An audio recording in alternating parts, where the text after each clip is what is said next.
What's poppin', T subs and T squad? So before we get down to what we getting down in, girl, please make sure to like up this video. It would be nice to get at least 500 likes, you guys. Let me get 500 likes on this video and all that good stuff, girl.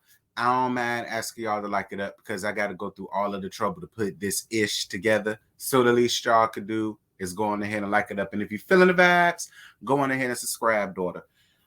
Or breast, whichever one it is, girl. All parties, all bodies are welcome, just so long as you over the age of 18, because I ain't got time. But y'all, what's happening, girl? So check this out. We here talking about surviving Basketball Wives child, where Tammy gave a nasty piece of interview down to Carlos's King, Reality King podcast. Now, I'm just talking ish, girl. It's not called Surviving Basketball Wives or whatever the case may be. That's just me talking my ish because I do it well. But much like Tam Bam. But girl, she recently did an interview with Carlos King on his reality with the King, I believe it's called, podcast on Apple streaming site. That's where I listen to it at. But if y'all have your own little podcast or whatever the case may be, if it's on there, check it out. It was actually a really good listen to, I should say. Shout out to Yarrell, honey. Yarrell was the one who put it down in the group chat to all of us are in for the Whether You Like It or Not panel. And me and Scotty done already committed to doing our videos about it. So I don't know when Scotty gonna give his video. I'm assuming he's at work. I'm more than sure he at work. It's Friday. So I don't know if y'all are gonna get his video today, tonight, or tomorrow, but his is coming out. So y'all make sure to head on around there and listen to his take on things as well. So what I'm gonna do, speaking of Scotty, I'm about to pull a Scotty. Shout out to Scotty. I'm gonna be playing it, listening to it again with y'all. I'm gonna be starting and stopping here and there, not too much. I'm gonna let majority of it play just so you guys can hear what she has to say. If I feel like it's something that I gotta chime in on, then that's when I'm gonna stop. But for the most part, I just want to let y'all hear it and y'all be the judge on however y'all feel or whatever y'all think. All right, so here it go.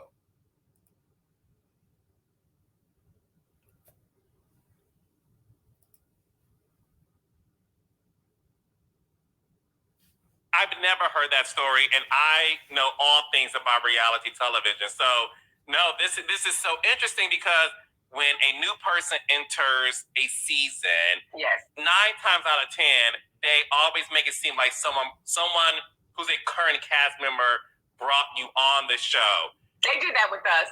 Okay, because we all thought that Shawnee O'Neal brought you on because you two had a friendship. Well, like you said, they have to link you to somebody, right? Shawnee and I were not friends when I joined Basketball Wives. I knew Shaq, okay? And we used to live in the same gated community when I was married to Kenny. So, we were neighbors with Shaq, and I knew he had a wife, but I didn't know her per se. But because, we had that history of living in the same community, we played it like we were friends, but we didn't really know each other. I thought the first season was good. Evelyn obviously was the star of the season. She brought it. Yes. It was her show, in my opinion. You came on, and as a producer of reality television, my bad, girl. Hold on. I had to stop at that because that just clicked into my head. This is my second time hearing it, and it didn't get to me at first.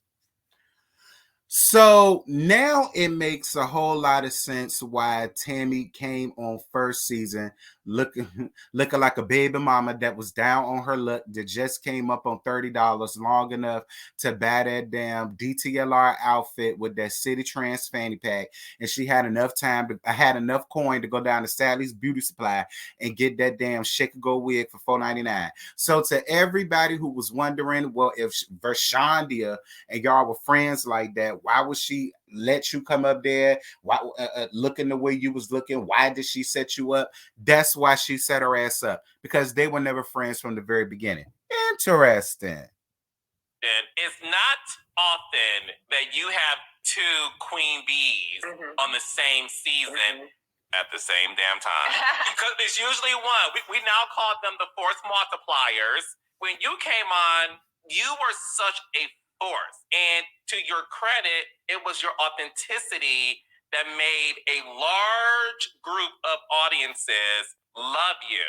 And we were immediately drawn to you. When you were filming that season, did you feel that, okay, I am really making a moment here on the second season of this show? I absolutely did not, because I didn't even know how reality TV was working at this time. You know what I mean? So, like, just for clarity, 93 to 2008, I hadn't done any reality TV. So I didn't even know, like, the fact that we got schedules and it was like, oh, you're going to have a scene at lunch with so-and-so, you know, it's like, oh, okay, all of that was new to me. A PA comes, pick you up in the car and drives you to set. Like, all of that was new to me. So at the time, I was still working Monday through Friday at Morgan Stanley, and I only flew down on the weekends. So I didn't even think I would be in the season that much because I was only filming on the weekends. So there was like not any intention behind anything other than just be myself and tell my story. You know what I mean? That's really what it was. That's why I think at the end when she, you know, when we had that exchange and she called me, you know, the non-motherfucking factor, and I found out that she had slept with Kenny and all this, that was all new to me. Like, that was like, I was like, that's why I had that reaction, because I was like, wait, what? What is going on? Like, it was just so weird. It was like, I've been filming with you for 6 months. We've had conversations. Everybody knew this but me. You know, like, it was really very, very authentic and very genuine. You know, a lot of people were questioning whether or not that moment was scripted. It wasn't. It was not. It absolutely was not. In that moment, did you feel like, okay, we're going to be coworkers and not friends? For me, I felt like there's no way she could possibly be my friend, but not for the reasons that people like to say. Everybody likes to say, she's mad she slept with Kenny. That was so not why I was disappointed in the interaction Evelyn and I had. It was really based on, girl, I've been around you. Like, I'm not the type of person to smile in somebody's face and have information or be, you know, talking behind their back. Like, I'm pretty much very upfront. You know what I'm saying? You'll know if I don't like you. If it's something I gotta say, I'm gonna say it to you. You know what I'm saying? Like, and so just to have felt like, damn, like, so you really weren't my friend because you knew this and you didn't tell me. But the fact that she slept with him was nothing to me, because fuck, everybody had slept with Kenny. You know what I'm saying? Like, it was more that I thought we were cool. You know, it really was coming from that space. But yeah, I said there's no way that she could have been my friend. However, the very next day, Evelyn called me and she was like, hey, you know, I feel like we were both set up. I thought you already knew this information. And then I find out that you didn't know. And I feel like they were trying to play us against each other. And I really don't want to have that type of relationship with you. So I was like, okay, cool. Evelyn and I literally the very next day went to go have drinks on the rooftop pool. You know, it was like totally squashed. And then second season, I show up and she's done T-shirts, she's done, you know, all of this other stuff. And so that's when I knew, I was like, she's not capable of being my friend. And I think that she will say whatever's necessary to keep us from fighting, because that's going to be a problem for her, not for me. And then, you know, that's when I knew that that's what it was. Now, that scene at Dolce was scripted, was not scripted because, like, we don't have lines, right? But it was improv. So, you know, that's what I'll say about that scene. It wasn't really heated amongst the two of you, but you guys knew that you had to have the conversation and have the dialogue in order for it to make sense. Correct. Yes, because there was nothing on the paper. There was, you know, like the paper she tore up. It was like when I said, I'm serving you, there was nothing on it. It was a blank piece of paper, you know, and we knew that we just had to do that scene to give the viewers something. So if I had to say anything, I would say from season 3 on, that's when Tammy, the actress, stepped in to play. Back again. Very interesting, Tam Bam. And I appreciate you for saying what a lot of us reviewers have often said. when it comes to these reality shows. While it's supposed to be reality, more often than not, a lot of the scenes that we think are real are actually improv. So I am glad that Tammy did say, wow, yeah, the feelings, they probably were real. The scene, not so much. All right. So I do appreciate for Tammy for knocking down that third wall, and that proves what a lot of us are saying. Reality TV really ain't reality like that. So I appreciate it. Go on, Tam. Season 2, I was new and green, don't know what's happening on reality TV. I've always been authentic. Let me just come and give my story, my truth, whatever that is. And then I saw, oh, you're going to be a jackass if you don't learn how to play this game. And so season 3 became not that I fabricated story. My stories, the things that I chose to share, were real and authentic. But my interaction with the ladies was more of Tammy, the actress, because a lot of the stuff they were talking about, I didn't care. If I was supposed to have an emotion of anger, maybe I amped that up a little more than what I really would have done. So people should know that about reality TV. There is that point where it's like, you act a little bit. You become an amplified version of yourself because you're realizing there's cameras on. Correct. And I have to give these producers a good scene or I'm stuck here for many hours. Is that how you felt? That's absolutely how I felt. And then, they're coming, producers are coming in your ear like, can you guys give us something? You know what I mean? And so, where I normally might be like, girl, just tell her how you feel, it becomes, you better tell that bitch what you thinking. It becomes that, so that I can go home. That's what it is. And did you feel like you needed liquid courage to do that? Because a lot of moments we saw, obviously you love a good beer. I do. Was the drinking of beer giving you that courage to sort of step outside yourself to give a good scene? No, I don't need liquid courage to do anything that I do. The craft of acting, and here again, I was trained by the best. I can go right into whatever needs to be delivered. And I don't need a drink to do that. So even when you mush Mika Claxton in her face, I was just drunk, but I didn't need the beer to mush Mika. You'd have done that. Period. Yeah, I mean, like I didn't need Period. the beer. Let it be to clear, do that. Tammy. But that, if I have to talk about any moment that I feel was a downer for me, was that moment, because Mika is really a cool chick. You know what I mean? And I think that when she came onto the show, we were already a unit and a nucleus that operated in a certain way. It's just like if you go on a scripted show, if they've been going for 4 or 5 years and you're the guest star, it's like you're trying to figure out how to segue yourself into their already perfect dynamic. And that's the position that Mika was in. And, she's cool, but she does talk a lot, and I was drunk, and I'm saying, like, girl, you lying. Which it was, like, what I had said and what she said I was saying were 2 completely different things. And that's why I mushed her, because I was drunk. And that's just the truth. But I wish I had not have been drunk, because I would not have mushed her, because it didn't warrant that. And so after I watched that moment back on TV, I was like, Tammy, why did you do that? Like, the minute you see her, you need to apologize to her, because it didn't need all of that for that scene to work, for that moment to happen. And so I did. The first time I got in the same room with her, I immediately apologized. And did she receive it? My bad, Miss Carlos. I'm glad that you brought that up, Tam Bam. Listen. Watching it back then in 2011, 2012, I believe it was, I felt like Mika deserved every damn thing she got.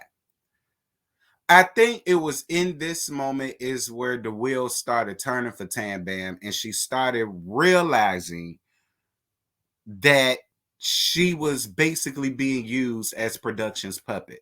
I really believe she started seeing that for what it was right around that time when that happened between her and Mika Claxton. I am glad that she did apologize to her. I'm glad that, Mika accepted the apology, because Mika just could have been like, bitch, fuck you. You put your hands on me. I'm not dealing with you no more. She could have easily been that way, and Tammy couldn't do nothing about it. I do appreciate Mika for, being understanding enough to accept her apology. So big ups to you, Tam Bam. You growing up, sir. I appreciate it. Continuing on. She receive it? She actually did. And I always say she was gracious enough to accept my apology, because she had a hard road after that scene too, like trying to live her life, do appearances, and everybody's like, that's why Tammy must do it. You know what I'm saying? Like, you got to deal with all the aftermath, and so. No, it reminds me of when Kenya and Portia had their unfortunate moment at the reunion. Mm-hmm. And I don't know if Kenya ever shared this publicly. Is what you said, like Kenya had to deal with the aftermath of that, of fans, Portia's fans, saying that's why she dragged you. Exactly. That's why she dragged you, and constantly saying that to her face when she's out in public. And obviously, that happens a lot. I know that's something Candace also said happened to her when her and Monique had the altercation. So what people don't understand is you have a life after that moment forever. Yes. And that footage is on rotation constantly, and they're constantly rerunning it. Season 2 and 3 is back 17 years later. It feels like 17 years. It ain't been that long, but that's how it feels. Even with me, with Keisha and the purse, people think I'm a purse stealer. And it's like, no, that girl knew what was happening in this scene. The producers told us, you got to give us something. She knew she left her purse. She knew she could have came to my room and got her purse back. Like, it just was like, what is happening here? And she let people run with that narrative, and it was difficult for me, because I'm just trying to do what they asked me to do. It's the moment where Keisha was a cast member. Long story short, you guys are on a cast trip. Listen, no shade, you were aggressive to Keisha, and you were like, her purse was next to you. And listen, I will never forget watching that, and a lot of people felt like, oh my God, Tammy is a bully. Yes, and I'm so not. It became so bad. Shawnee O'Neal had to do a pickup scene. So a pickup scene, guys, is when the season is wrapped and you're in post-production and you're sort of putting the episodes together with your editors. And that moment between Tammy and Keisha became fodder on social media. And it was so bad, Shawnee had to do a pickup scene talking about my friends and, this aggressiveness. Did you feel that was a slap in the face when you saw that happen? I absolutely felt betrayed by that, because Shawnee was the one who showed me the footage of Keisha talking smack about me in the airport. As soon as we touched down for that cast trip, Shawnee showed me all the BTS footage of Keisha just ripping me to shreds. So like how you say little docile Keisha, no, that's not the case. But what happened was, and this is, fuck it now. At the time, Keisha was involved with one of our show's producers. So instead of airing the footage the way it really happened so that you could tell a real story, they cut out everything that made Keisha look like the bad guy and only left all the stuff that Tammy did, which is why I felt betrayed by Shawnee, because it's like, you sat up in that airport and showed me all those scenes. You showed me that. And that we had been there 3 days on this cast trip. Jennifer stayed in her room. She was in hiding. Nobody wanted to deal with Kenya, who was there at the time. And the producer said, we don't have nothing, guys. You got to do something. So the next scene up was us at this bar and me going off on Keisha because I was asked to do that. Okay. Then at the end, Keisha hits the ground running, going back to the hotel, and leaves her purse. I pick up her purse, bring it to the car. Now, what I am wrong for, which I've always admitted, was going through the woman's purse, because I wouldn't have wanted nobody to do that, like, to me. So yeah, I was wrong for that. But everything else, guys, in truth and reality, Keisha knew what was going on. Shawnee knew what was going on. The producers knew what they asked me to do, and everybody left me out there to dry. And because you typically can't speak against the production, right? I gotta be quiet. I can't even tell people what I just said to you. Yeah, no, it's interesting because very, very, very, very, very interesting. I'm gonna tell y'all. Of course, I wasn't on YouTube during those days where that was going on. But I've been very vocal of the fact that as much as I love Tam Bam, I always felt like she did the absolute most when it came to Keisha down to the Tahiti trip and that ugly ass purse. Hearing her talk about the behind the scenes stuff, looking back at it now, I believe Tammy. I believe every word of what Tammy said. Say what y'all want, but Tammy has not been a liar. Now, Tammy has been a lot of things, but Tammy ain't been no liar. Not that from what I've seen. So I believe every word of what Tammy said. I totally believe what she said about Keisha having some type of dealings with the producers. That probably makes sense as to why she was even able to get on the show in the beginning, because she was never built for it from the jump. I totally believe Tam Bam where she says Shawnee Pig in the blanket face ass set up there and showed her all of these behind the scenes footage of Keisha saying this and saying that. I believe every single solitary last word. And the reason why she did it goes back to what I said before.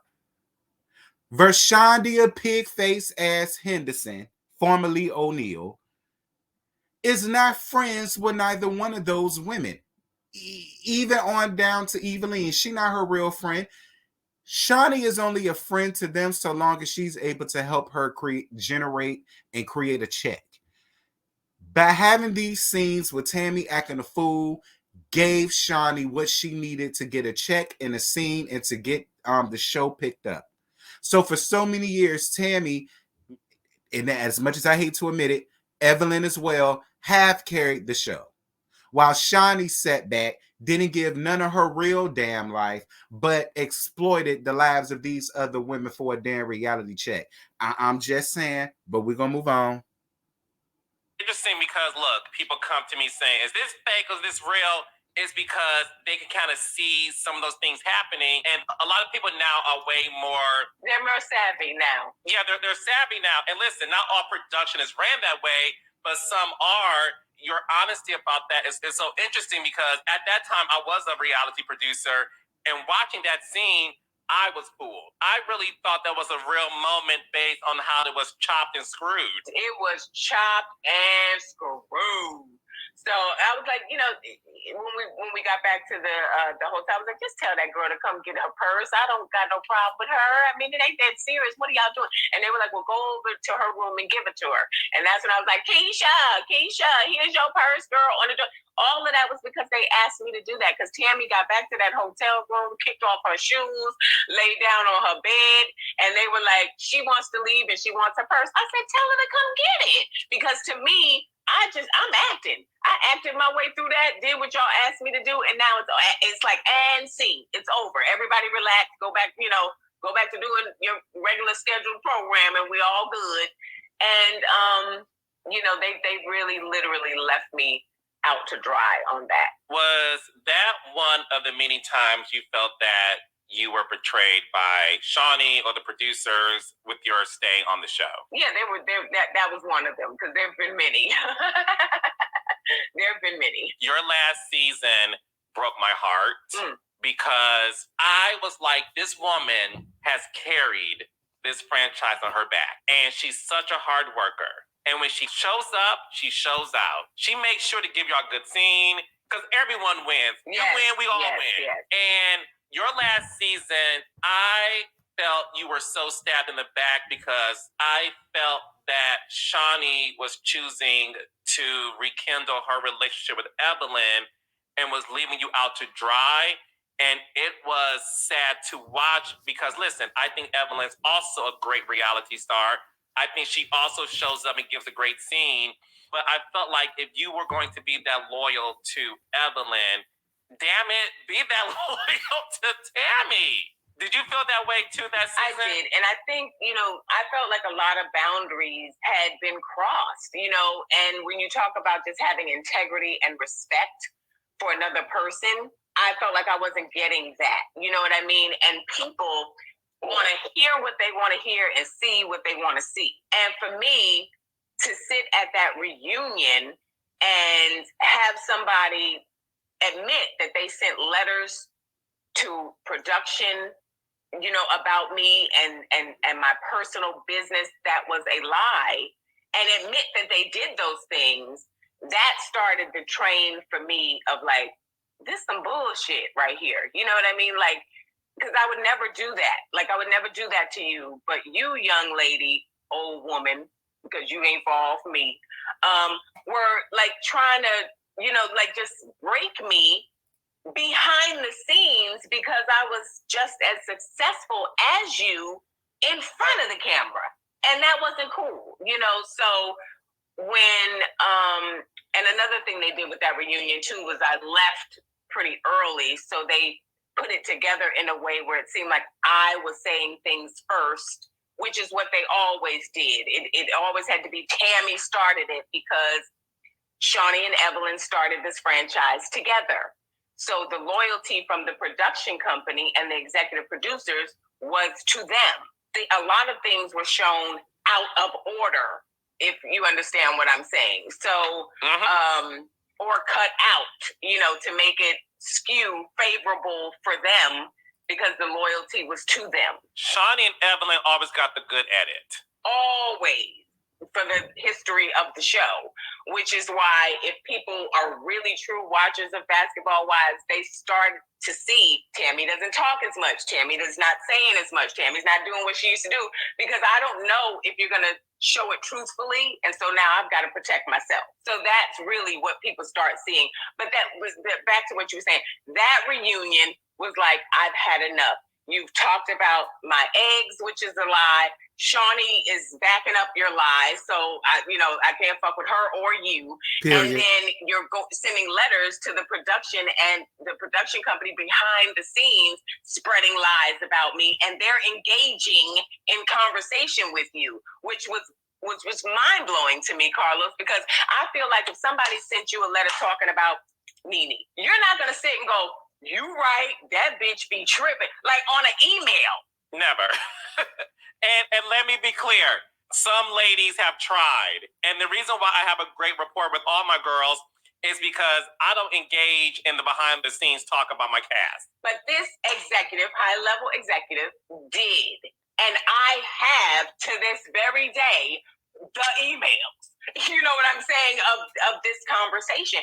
And the girl admitted, yes, I sent letters, and the audience just overlooked that. So you're admitting that you've been shitting on me and trying to do all kind of shit behind the scenes. Nobody cared.